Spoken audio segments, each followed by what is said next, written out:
Hilda, bakit mo tinatawagan ng asawa ko? Pwede ko bang makausap si Balae? Pakibigay naman muna sa kanya yung cellphone. Kailangan ko lang siya talaga makausap. Well, if it's really important, then you can tell me. Asawa niya ako. Kaya kung ano man ang message mo, I assure you na makakarating sa kanya.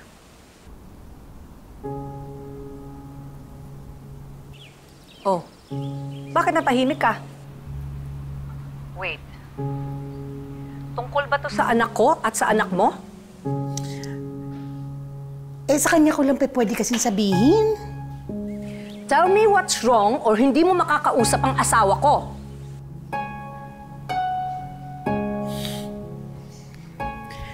Ipangako mo muna sa akin na mag-uusap tayo, ha?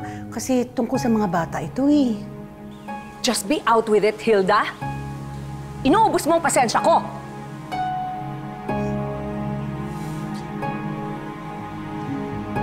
Kasi si Bernard, nabuntis na si Chloe. What?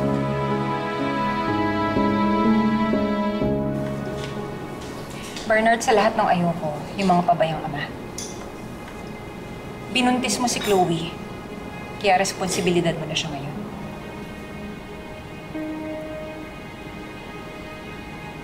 So, anong gusto mong gawin ko?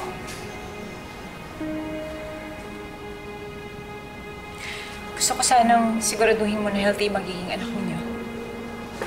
Samahan mo siya sa mga check-ups kung kinakailangan. Angela, hindi ko to ine-expect from you. Hindi ko rin ine-expect na aahasin mo yung asawa ko. Kanina pa ako nagtitimpi eh. Pero gustong-gusto na kitang sabunutan. Gusto ko nang umudmud yung mukha mo sa lupa. Pasalamat ka. Buntis ka. May inosenteng bata dyan sa tiyan mo.